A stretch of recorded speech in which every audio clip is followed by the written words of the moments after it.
Hi, folks. Nick here, and welcome into this special sub-series of Flourish FM on anti-fragility. Throughout the course of our discussions with experts from around the world on various topics related to human flourishing, one consistent theme comes up time and time again, and that is kind of the willingness to say yes to or engage in unpleasant or sometimes adverse or air quotes negative experiences.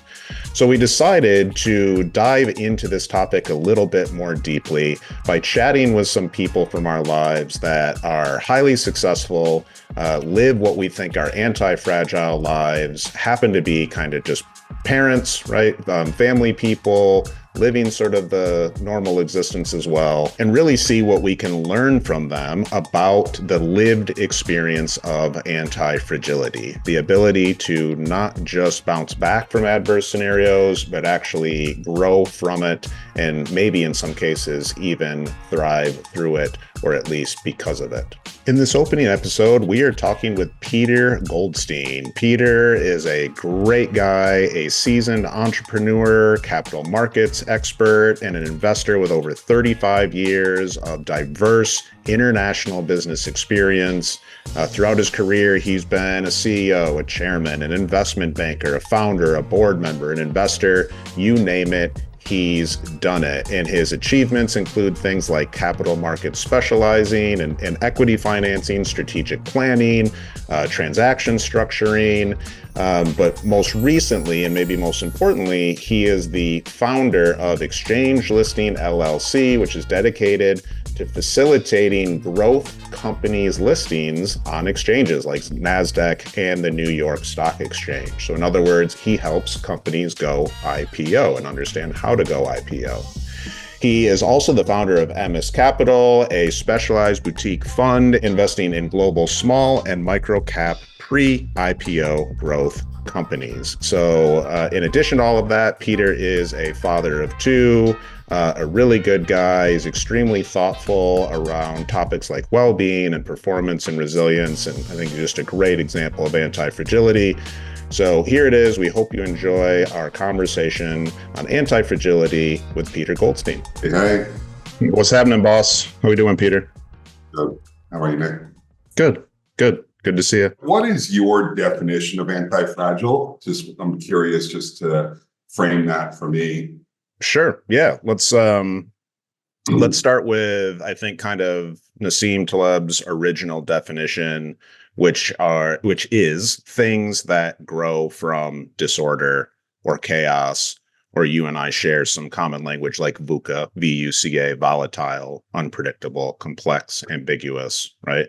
In other words, like adverse scenarios. So it's a step beyond resilience. You've got fragile, crumble in the face of difficult things or adversity. You've got resilient, bounce back from adverse things. And then you've got anti-fragile, actually grow from and become whatever language we want to put on it, better, stronger, more refined, more disciplined. But you actually see improvements as a consequence of the adversity itself. Right.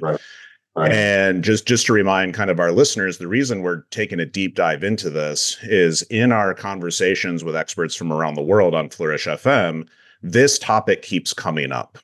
It's not, hey, flourishing means constant pleasantness.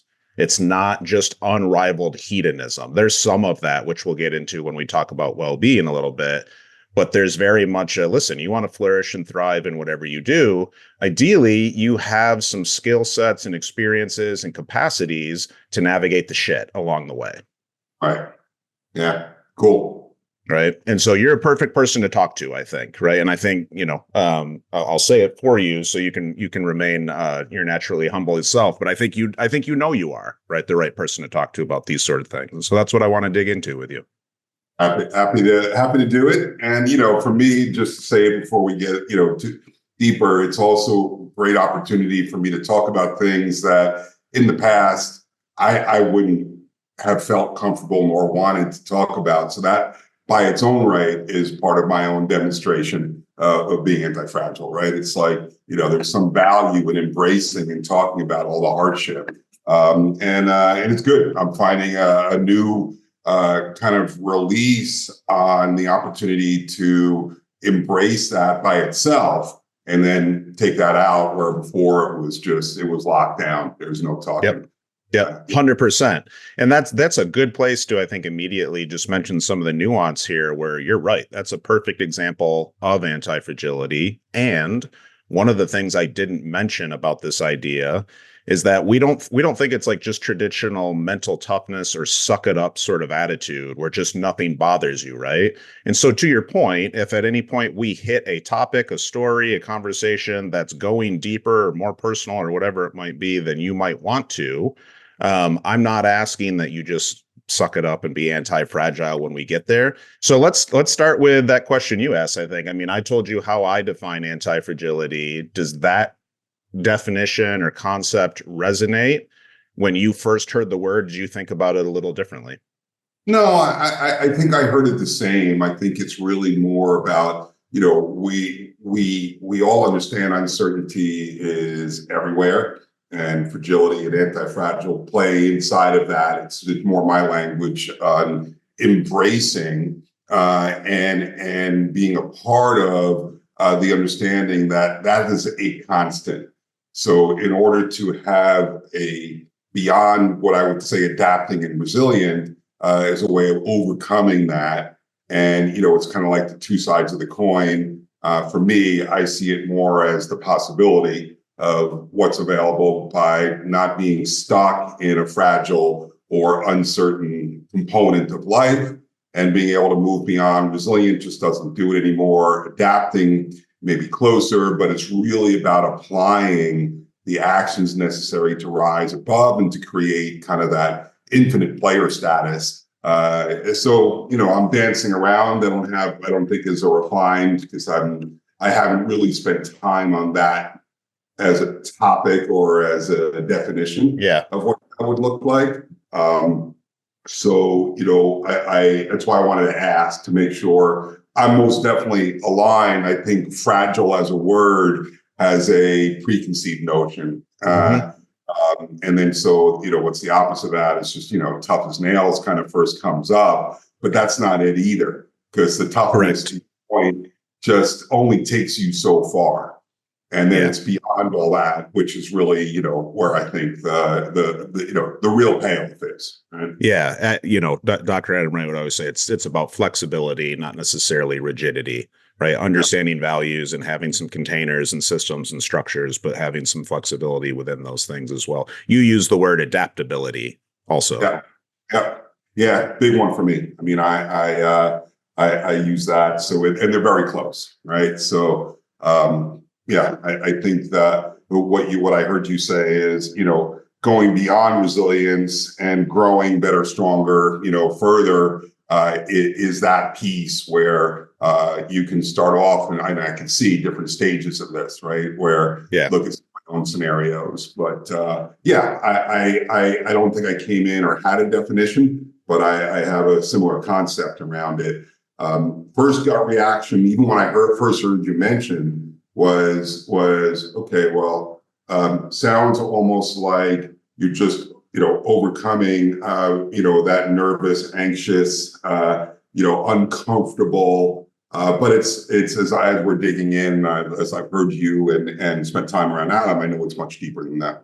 Yeah, and you bring up I think an important point for anyone listening, that even if we just try to immediately move beyond this sort of academic definition or conceptualization of it, I think a lot of people can likely tease out, especially as we age, tease out different life experiences, professional experiences, interpersonal experiences, where ideally they've had to do that in some way, shape, or form. And so I guess my next question would be, even if you hadn't stopped to think like, oh, what is this thing that I'm doing or living or how I'm behaving? What do I call it? I think you would tell me, please correct me if I'm wrong, that you've tried to execute kind of anti-fragile living for a long, long time. I'm wondering, A, is that correct? Would you agree with that? And B, when do you think that started?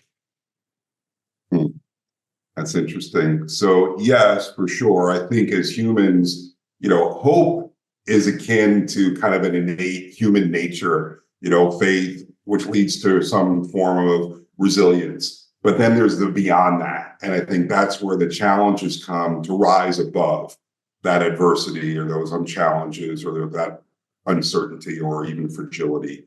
And so I live it. I didn't think at the time, like you're saying, some of the experiences that I know that I've had around hardship, that I would put any language or labeling around it. It was just about moving forward and finding ways to not get stuck in an old model or an old pattern or an old behavior, and look at things differently, almost gamify things differently, so that you're expanding the thinking, so that you're not focusing on what got you there, but what can get you out of a hardship or a fragile situation. The most impactful one for me was around the time of the Great Recession here, and where I went through the most extreme hardship, not just in one area of my life, but in multiple areas. So that's the first time that I could say I had a real conscious understanding of, I have been an entrepreneur now for close to 35, 36 years. So entrepreneurship and anti-fragile go very closely together by the persona, right? And the characteristics of being an entrepreneur. I don't know that I would have equated that until I went through extreme hardship. And that took then a different set of understanding of how to take meaningful action and implement changes that are beyond just setting intentions and setting goals. Now it's because I think what happens, Nick, is that there are situations that come that are planned, that you're making a change. Launching this podcast, it's either you're walking into uncertainty, but you're planning to do that, versus, I don't know, take one, the pandemic, right? We didn't plan. Yep. So in separating those, then I think there's also distinctions that are available inside of planned and unplanned. Yeah, it makes me think of, I think it's Paul Bloom, the Yale psychologist, that talks about the distinction between suffering and chosen suffering. That chosen suffering might be associated with things like meaningful pursuits, right? You're a parent, right? Choosing to have children is not necessarily a foray into increased happiness for a lot of folks, but it is a foray into increased meaning for a lot of them, right? What's the phrase that the years are fast, but the days are long, sort of thing, right? Lots of love, lots of meaning, but lots of challenges and difficulty, right? Whereas if that is thrust upon you, or maybe happens accidentally, or you don't choose it, it could be a very different perceived experience and a very different emotional experience. Absolutely. Yeah. And I think that's then the mindset is different depending on whether it's planned versus unplanned. And I think one of the big differences there is the resolve of choosing to go in something, or the resolve of finding your way to work through the obstacles that come that are unforeseen. And to answer your earlier question, I think it's when I was really facing obstacles that were unforeseen, beyond the scope of what I had ever experienced. And that was when I really could say I consciously would be able to now use the language and say that I would think of that as an anti-fragile approach. Up until that point, right, at the recession, where it sounds like sort of the threshold, right, the peak, if you will, of sort of requirements of anti-fragility, if you will, out of yourself, right? Do you think, even if you weren't conscious of it, right, leading up to that point in your life, you had lots of practice and some of the sub skills or subsets of being anti-fragile or overcoming adversity? That might be perspective taking. That might be being resilient. That might be overcoming failure. That might be maintaining optimism amid rejection, right? Those sorts of things. Can you see lots of small dots that have sort of, you've collected and then connected to lead to that point during the recession? Yeah, 100%. I think that's true about just life in general, that everything builds on top of your experiences, your collective knowledge, ultimately leading towards wisdom. For me as an entrepreneur, I started my first business when I was 24 in New York City in the food industry. And so, you have to have certain grit and toughness to Tough be able to industry. enter into that, right? So, but that was really also where there was a goal, there was some structure to it, there was a plan, and I was entering into executing upon that.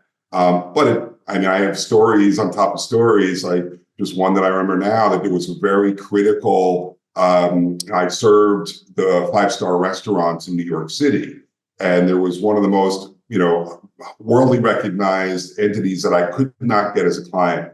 And part of my goal was, if I could get that client, then it would open up new opportunities for me. And I just remember going week after week with a cup of coffee. I found out when the guy would get to his office, and I'd be standing out there. And this went on and on and on with a particular mindset of, I want to accomplish a goal, right? So that was really a different kind of a circumstance, right? So there are strategies around wanting to produce results and strategies around wanting to reach goals and objectives. And some of those just require, that grit or anti-fragile thinking and approach. So that started in my 20s, Nick, right? So, I'm 60 now. So have there been, a trail of crumbs? When I was in my 50s, when the Great Recession came. So, leading up until then, that's why I equate the entrepreneur with this anti-fragile approach, because we are comfortable, I think, more than maybe others, in embracing what is inevitable, which is uncertainty, right? Business as an entrepreneur is always faced with the potential of both success and failure. So there's a lot of strength that gets built up through now a 35-year, experience as an entrepreneur in varied capacities, in different parts of the world, in different industries. So I'm super curious. You said 24, around age 24, Yes. you were when all of this was happening, 24, Yeah. 25, right? So you're literally, brain's just stopped. It's slowing down its development, right? You're leaving adolescence. It's an interesting time. I believe both of your kids are within a handful of years of that age at this point, correct? You have a son and a daughter. I'm curious because we're going to get into the parenting piece at some point. We want to try to provide, I think, thoughts and ideas and content that can help people think about how anti-fragility might apply to parenting or coaching or whatever it might be as well. But I'm curious, it's hard for me to imagine 24-year-old Peter just one day, poof, I'm optimistic and I'm hopeful, and I wrote down relentless and gritty and strategic, like that came from somewhere, and maybe it's just always been your disposition. Maybe you'll say, Nick, I was that way in high school, yada, yada, yada. But I'm just curious, do you think any of that was, for lack of a better phrase, programmed into you, right? Through parenting, coaching, teaching, mentorship, even before age 24? It's really interesting. My mother's 94, Nick, Okay. and I've had this conversation with her repeatedly.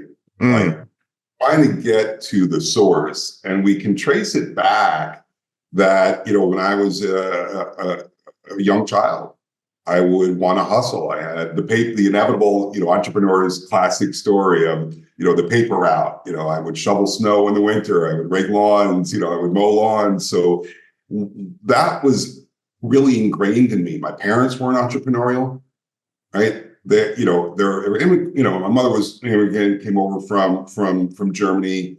We had a mentality in our house, and I was raised middle class. Hard work and the values of hard work have been ingrained in me from my parents, right? Predominantly, right. And I think that would give me the impetus to say that there's a combination. Some of this is just my natural, this is who I believe I am, part of, my makeup. The other is the value set that was ingrained in me, specifically around hard work, integrity. And if you want to get something in this life, you have to go out and earn it. So there were clear, explicit, not just lessons, but a profession of values within the home early on. Like, this is how we do things. Yes. Yeah. And you gravitate to that, as opposed, a lot of young people will sometimes push back against or reject that. But that seemed to fit what it sounds like was maybe a natural disposition for you anyway. I think so. Like, as far as back as I can remember, I always knew I wanted to be in business for myself. I didn't know what that would be.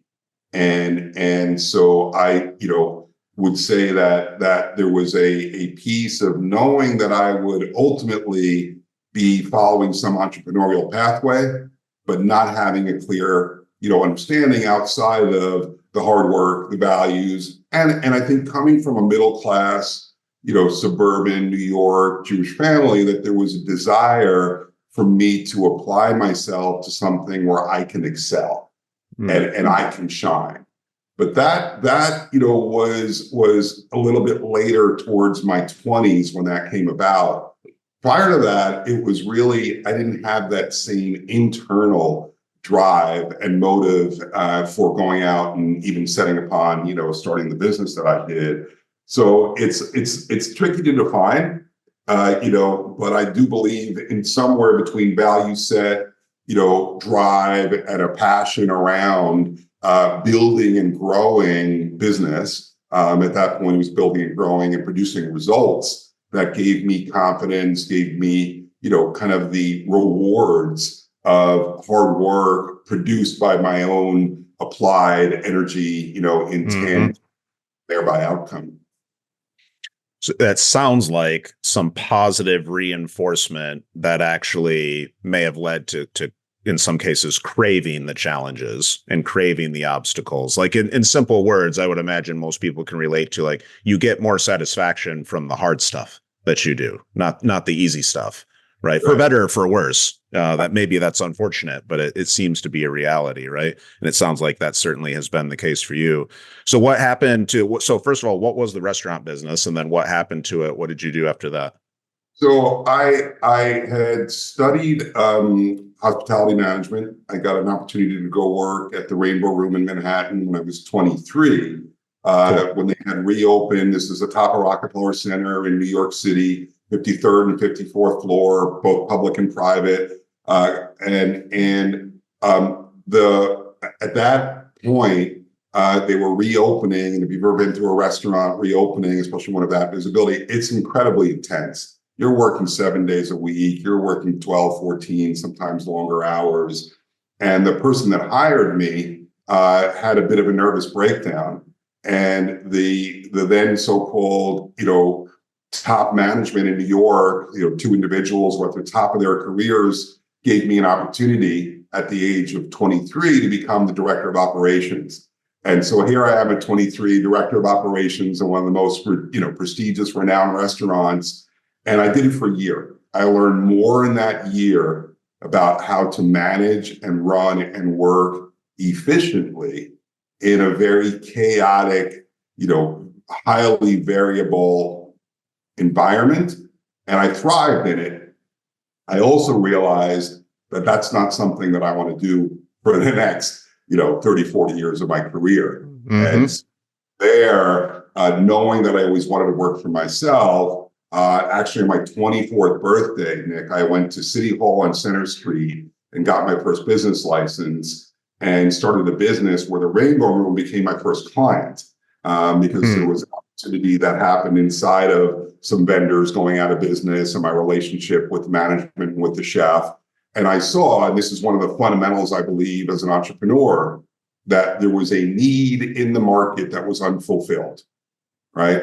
So at the ripe age of 24, I took a leap of faith and I left my career track for what is the entrepreneurial track. And I've never looked back, 36 years and change later. Yeah, great. I want to hear more about kind of the space in between, kind of that moment in the recession or period, and kind of starting out as an entrepreneur. already it seems like, and I want to throw this out to you, see if you agree or push back. I see hope, right? I see optimism, general belief things will go well. I'll take the swing, right? I'll have the conversation. I'll stand outside with a coffee. I'll make the phone call. Hope is a bit more strategic, right? I think I have the volition, the agency, the pathways to do this, but these are cornerstones of resilience and anti-fragility, right?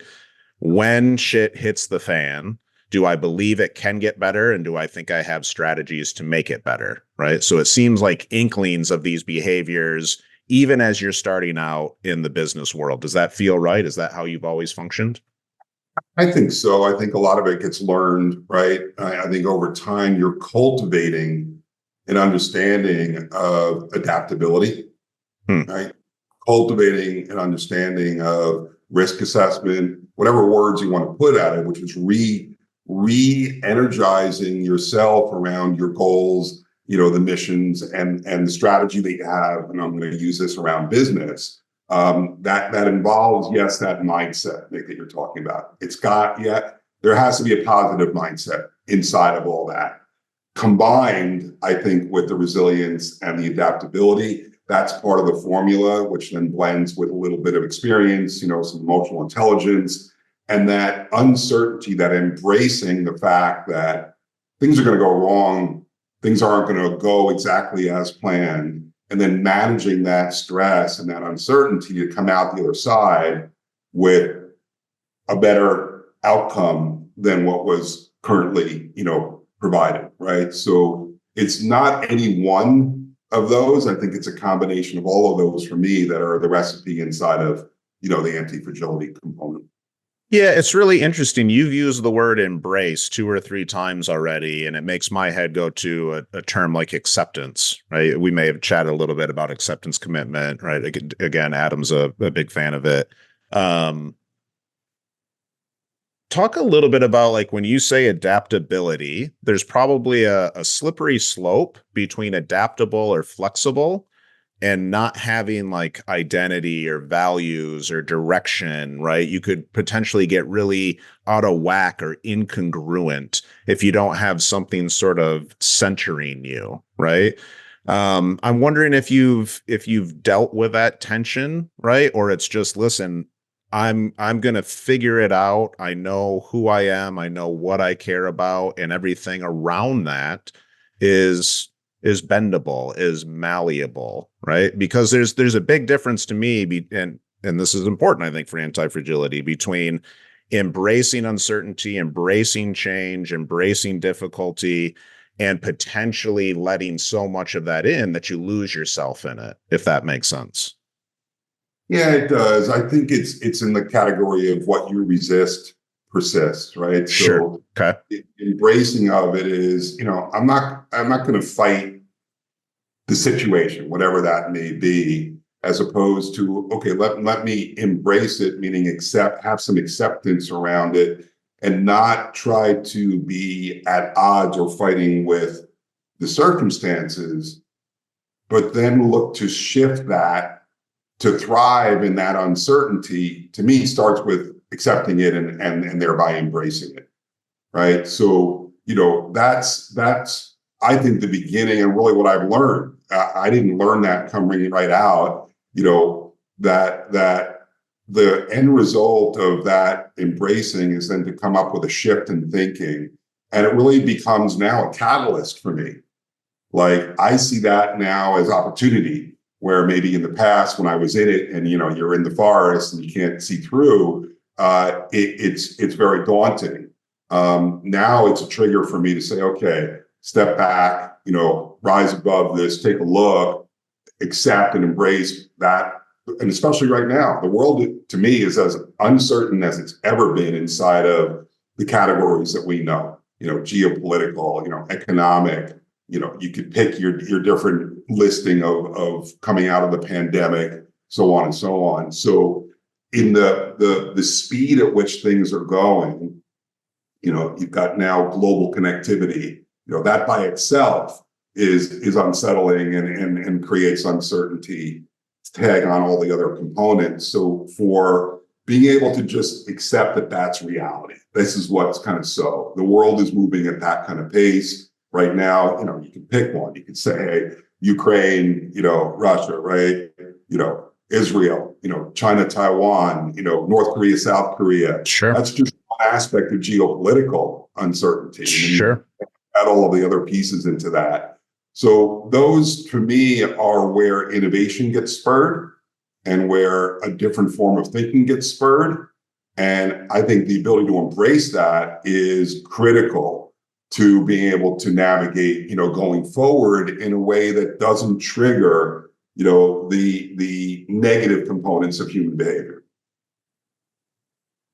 Does it trigger, you think, just the same amount of, let's say, stress, pressure, anxiety, nervousness, like healthy emotions for performance and for growth and in certain cases, right? We're not talking necessarily trauma inducing, although we can have a different conversation about that. But do you think approaching it eliminates those or reduces those, or it just changes your relationship with them and how you respond to them? I think it's the latter. Like, I don't ignore the reality of, I'm a chairman of a company that the CEO and operations are based in Israel. We talk about it regularly. It's not ignoring or not accepting that those things are going on. It's the opposite.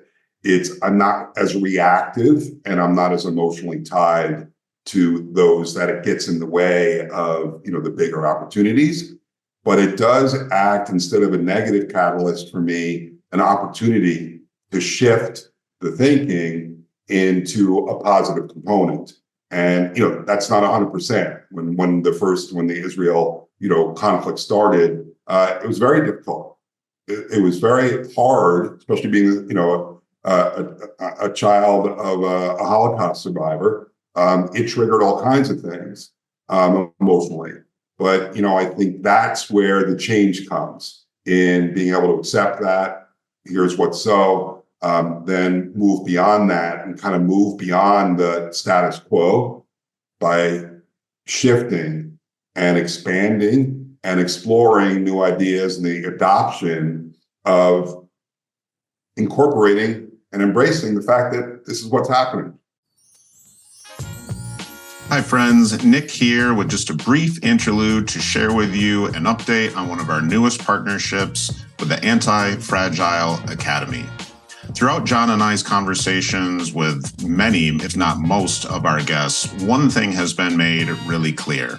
In order for people to flourish, thrive, experience the good life, they need to develop the capacity to not only navigate and endure, but ideally grow from the bad, grow from unpleasant experiences. That's why we're thrilled to be partnering with our newest sponsor, the Antifragile Academy, an organization that I co-founded with Dr. Adam Wright, Director of Mental Performance for the Washington Nationals. At the Antifragile Academy, we work with adolescent athletes, executives, and educators to help them understand some of the science, not just of optimal performance, but of well-being and anti-fragility. The ability not only to endure and bounce back from unpleasantness, but to actually come back stronger, to grow from it. Between Adam and I, we've worked with Fortune 100 companies, Inc. 300 executives, Division I programs, and elite professional athletes and Olympians from all over the world. To find out more about how you can leverage anti-fragility training, check out our website at theantifragileacademy.com. So to what extent, and I don't want to, pry too much here, so you please put up whatever boundaries or walls you feel are appropriate, but to what extent, if you'd walk us through maybe a little bit more of the detail of what happened during the recession and how you think that pivotal moment in your life really sort of taught you and informed how you wanted to take things on in the future. And then I want to kind of come back to what you're doing now and how you're doing it, because I think in your and I's separate conversations, it's been very clear to me, at least from my perspective, that you are intentionally kind of wielding anti-fragile attitudes and sort of like working against the grain in some cases, as a sort of, it sounds like an evolution of your growth, right, in your story throughout life. And so I'm just curious the some of the details and the role that experience during the recession sort of played in all of this. Yeah, I'm really happy to talk about it, Nick, which was Great. not historically the case. I think that's a demonstration of being anti-fragile. Yes. And there was a time where I was ashamed. So to go backwards, I lost everything during the Great Recession. I had split all of my wealth in two areas: real estate and the capital markets. And the real estate that I bought was all high-end residential in South Florida, where I lived, and had been financed with all of my own money. And then the other side was I worked in the capital markets, inside of the stock market, and had the other half of my assets in capital markets. And never in our lifetime, never had I dreamed that a strategy where I hedged one against the other would end up in a situation where I lost everything. Mm. And that came with a real significant downslide of not just my financial losses. It went into personal. I ended up going through a very difficult divorce. I lost our family home. I went through some significant health challenges. So I had like those list of life stressors that you say here are the top 3, 4, 5. I had them all checked during that period. Yes. This was after, I would say, a very comfortable lifestyle. I've been that entrepreneur where I had made my own money and had family, kids, and at that point was married and living. How old were the kids?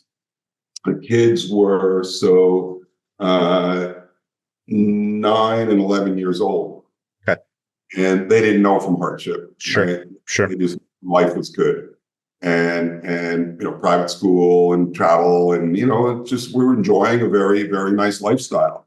That changed very rapidly. It was within the course of a year to a year and a half. So, in 10% of their lives, they went from living extremely well to the entire family being disrupted along with the financial hardship. And so, that then led to very uncertain times, not just financially, right, but personally, and then also in my own ability to look at myself and say, what type of leader or leadership opportunities do I have now in stepping through all of this to rebuild myself? And so one of those things that I see as one of the tips is like to learn those lessons from the failure, right? Learn the impact of managing personal relationships in uncertain times, and then reinventing oneself after a setback. And all three happened all at once. So, I had to really kind of pull myself up, and it took some time.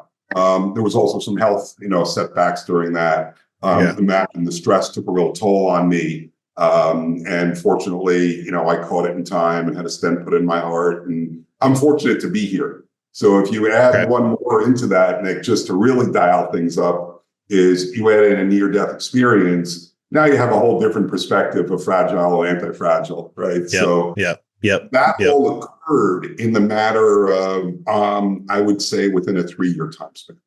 Yeah. Well, thanks for sharing that. Obviously, I'm somewhat aware of all of it, although we've never necessarily gotten into some of those details. And I'm sure it was a lot of truly, truly awful days. And I want to highlight for people listening that's an important thing to keep in mind when we talk about anti-fragility. I'm just going to keep rehashing it. It doesn't mean things are good all the time. It doesn't mean it's always suck it up. It doesn't mean that you always continue to thrive through difficult shit. It means leaning into, to use your words, Peter, embracing, accepting some of the difficult stuff. And then I think what I heard, again, I want you to push back here if you disagree, is it seems like you really have what we often talk about as a difference between a challenge mindset and a threat mindset, or an opportunity mindset versus a threat mindset.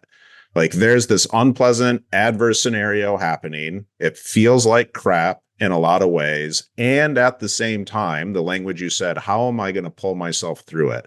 How is this maybe in some way an opportunity to reinvent and actually better myself as a result of it? It's silver lining it. It's benefit finding. It's all that optimism, right? And that hope and that framing that we talked about earlier, I think, but you tell me if I'm reading this wrong. No, you're reading it 100% right. And in addition to that, it's constant readjusting or recalibration. One of the things that I can share with you and with the listeners is it's now become ingrained in me that it is ongoing.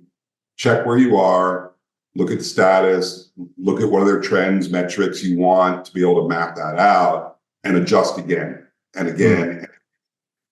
Because it's not static. Life is not static, right?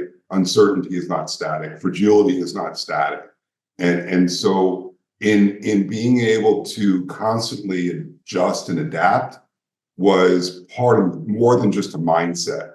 Because I don't think mindset is enough to get you No. through, right? So that's a perfect bridge. Let's talk how to a little bit, right? So I want to try to frame this. The way we would talk about anti-fragility, we're going to break it into 3 chunks, and maybe these chunks or categories will be useful for you and I just having a how-to conversation a little bit here. So category number 1, well-being.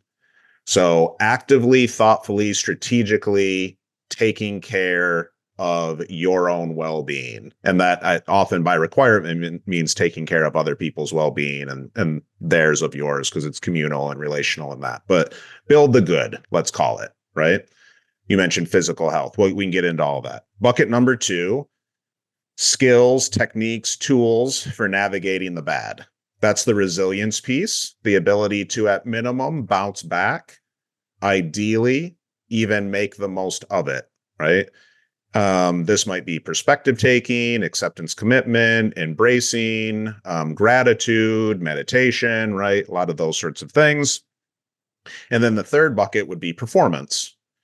So maybe that's optimizing, right? I happen to know you're pretty diligent and organized, like you just said, about your goals and how you break down your day and those sorts of things, but different systems and routines that allow you to sort of maybe be your best, or for lack of a better phrase, your most productive self, right? Day to day to move those balls forward.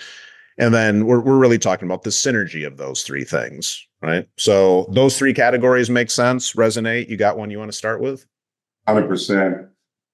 We'll just take them in your order for me. Great. Because I've really mapped out that well-being, I say it differently, is about self-care. I use the analogy of put your oxygen mask on first, so then you can take care of others. And so self-care, it is to me, the place to start in that well-being bucket, right? And that's also come from personal lessons and experiencing not just once, twice, but 3 times near death. And so I look at that as it's not an option; it's a necessity. Yeah. So what are your go-tos for self-care? It's a blend. It starts with the exercise. I have varied exercise components that I do. I mix strength training with yoga. I do Pilates. I do, an active stretching on a regular basis. And then I do cardio inside of a zone 3 cardio, 3 hours plus a week. And so I put in on average, 7 to 8, maybe 9 hours a week into moving my body in a varied ways that are all beneficial and synergistic inside of taking care of the physical nature, of my body. Yeah. You nailed kind of all 3 categories you'll commonly hear have pronounced positive effects. You've got sort of zone 2 cardio, right? You can barely have a conversation. I think it's 90 minutes a week, something like that, maybe a couple hours a week. You've got resistance, weight, body weight, something like that. Just move heavy stuff, even if it's yourself, right, in your own body. And then you've got HIIT, high intensity interval training, kind of scattered in there as well. I think it's 20, 30 minutes a week, something like that, right? So that's great, right? Yeah. What else? Diet Yeah. comes next. It maybe should come first, but I like the exercise more than I like the diet part. So, Sure. Yeah. Yeah. you know, the diet actually is very simple for me. I don't bring anything into my house that I don't want to eat. Fair It's enough. just, Yep. and so it's clean fuel, Nick, Yeah. right? Like, tonight I pulled out, what I'm gonna be making, protein, in this case, scallops. I'm going to grill. I'm going to make a salad. I'm going to put some veggies on there. I eat very just whole grains, gluten-free. I eat very little red meat. I eat very little processed food. I have no sugar. It's not just a dry January for me. It's a no sugar Yeah. January. Okay. And then I follow a bit of an intermittent fasting program. Right now, I'm doing also a 6-1 where I take one full day, 24-hour span, with nothing but some broth and some water and some fluids. So it sounds like, and maybe it's both and, but we would often break down how you can approach any sort of well-being, performance, resilience skill in kind of 3 areas. So top down, thinking about your thinking, right? CBT, ACT, gratitude, self-talk, journaling, meditation, etc. Bottom up, which I feel like you're describing a lot of here. So taking care of everything maybe from the neck down, which is, of course, going to enhance everything from the neck up. And so this is exercise. We can talk a little bit about nutrition, right? Sleep, those sorts of things, rest, recovery. And then the third bucket would be outside in, sort of social, environmental, surroundings, those sorts of things. So you've given us a few, maybe, bottom up, if you will. You have go-tos in terms of top down or outside in, thinking about your thinking, or the social, environmental that help you with self-care? For me, it's really more around longevity, and looking to put myself and my vessel, if you will, my body in a position to be able to carry me through not just long quality but a quality of life. And so I have many more goals and desires and challenges and wishes that I want to experience in this lifetime.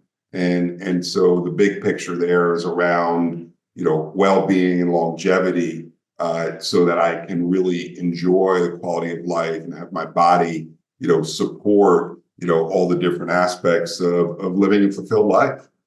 Sure. So when it comes to maybe there are things you started kind of practicing or experiencing at a young age. Maybe it's during the recession. Maybe it's now kind of in your current business, which again, we want to get into some of the details of here in a minute.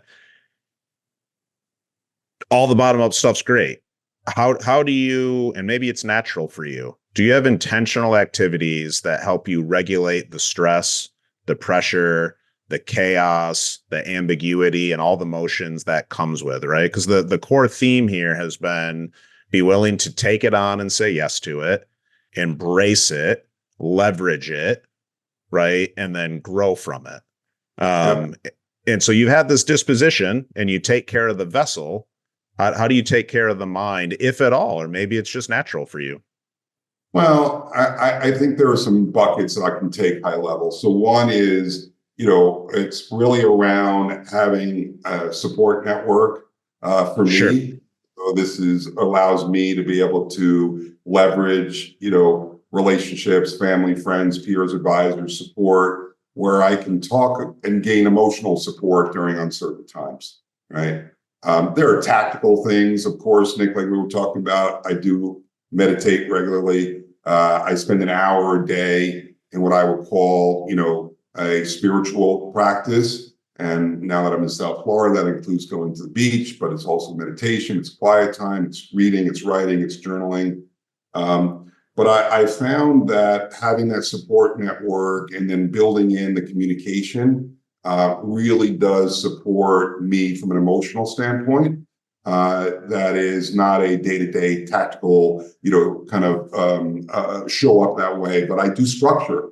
I structure communication so that these things don't occur, just randomly, that they occur out of an intent to also feed and fuel and take care of, some of those challenges that come along with the type of performance that we're talking about. Yeah. Yeah.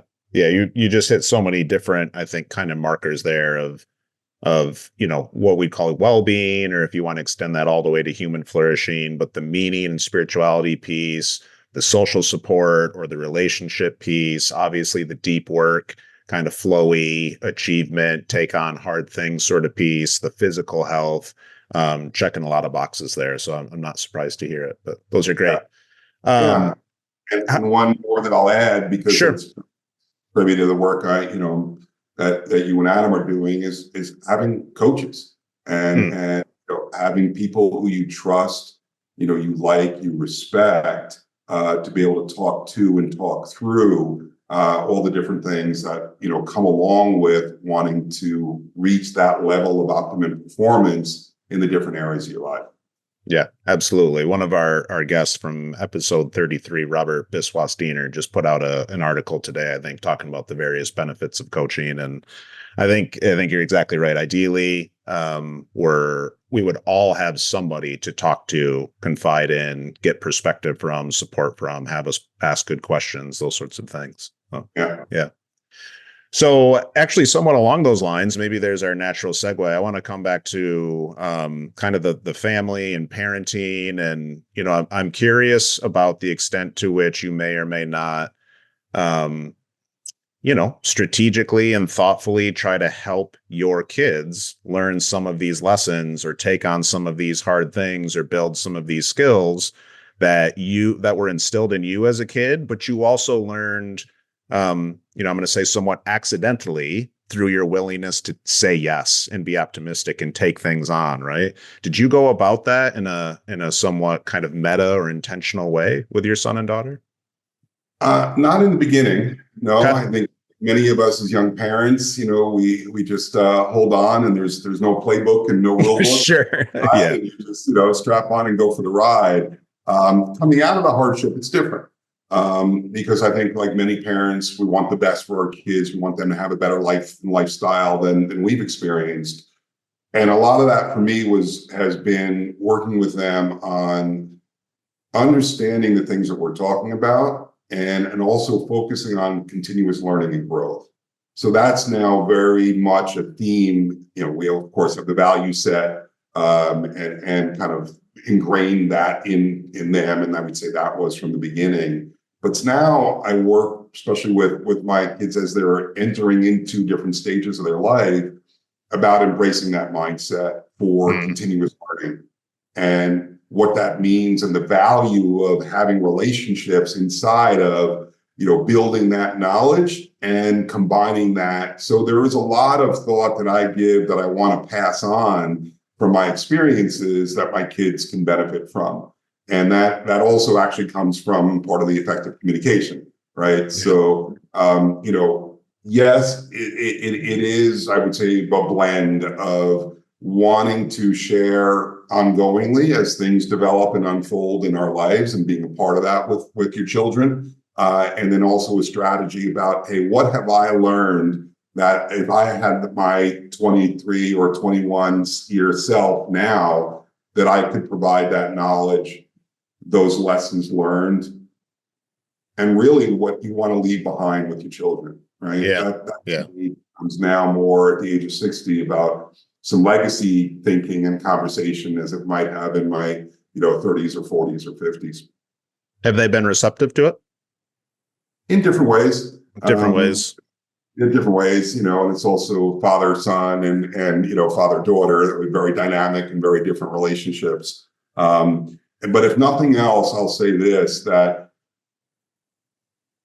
demonstrating by example and coming out of the hardship and showing them that I can rebuild, that if you apply yourself, that you can actually overcome any of the challenges that you hit in your life, that's more valuable than anything I can say to them. Demonstrate it, live it, experience it, show it. And I've done that. So that I'm with my kids, and I'm super proud of that. It's interesting, Nick, they were at one of the lowest points for me during this period of hardship. and I think it's a great lesson to share with you and with listeners. They were my purpose more than anything else. Did that then? My assumption would be significantly fuel your drive and motivation to create this change. 100%. Yeah. Yeah. Because there was a point where it was real clear that, and this is true, I think, with parents, that it's no longer about you. It's about your kids, right? I could have done something differently that might have gone in a different direction. That wasn't even an option for me. Mm-hmm. And so the actions then, and that's also an important aspect of something we didn't talk about much yet, which is purpose, right? So anti-fragile with a purpose is different than anti-fragile. There's a compounding component that it adds to be able to get past that resilience that we've talked about into a whole nother sphere of taking things beyond where you would have otherwise normally gone, because that's what is driving and fueling the opportunity to be purpose-driven. Yeah.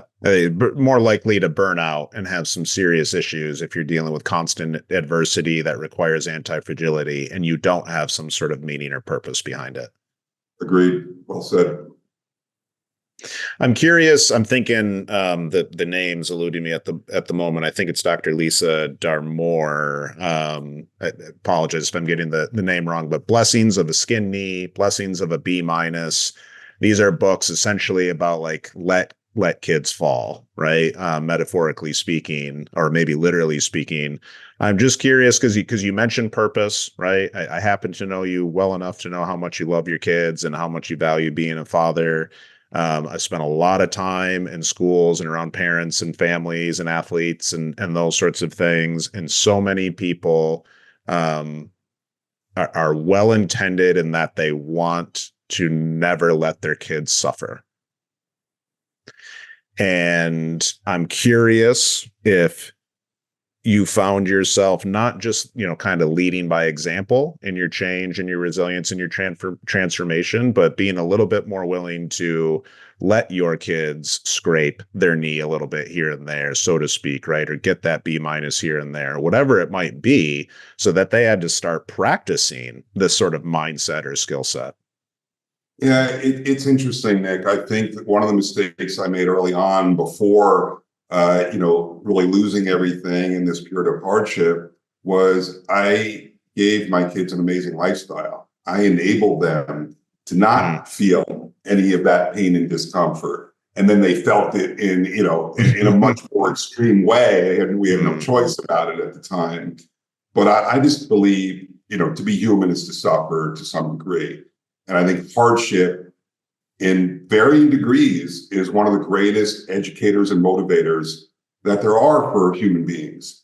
And so I'm much more akin to letting my kids experience challenges in the hope, of course, that they can learn their own lessons. And some things just need to be learned the hard way.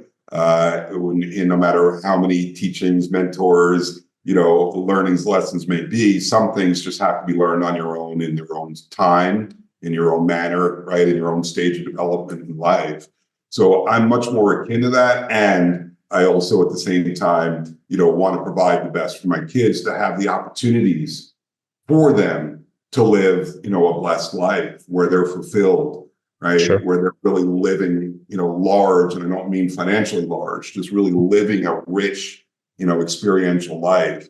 So those are a little bit out of duality for me in the sense that I want them to experience the challenges of life and learn how to overcome them. And I also feel, somewhat in a privileged place now that I've come through the hardship to be able to provide them financial means to meet those opportunities that they might not otherwise have the ability to do on their own.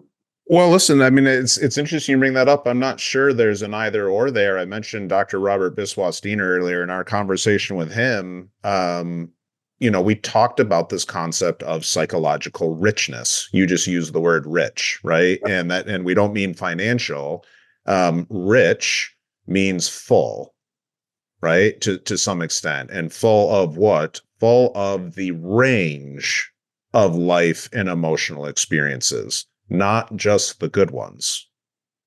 Well said. And it's inside of that range that I think you become, an interesting person, right? And then you become more interested in, people and in the world, as opposed to, often I think as the challenges in social media and with kids around our children's age, that they don't have as much experience in that human interaction with the diversity and the challenges that occur in life.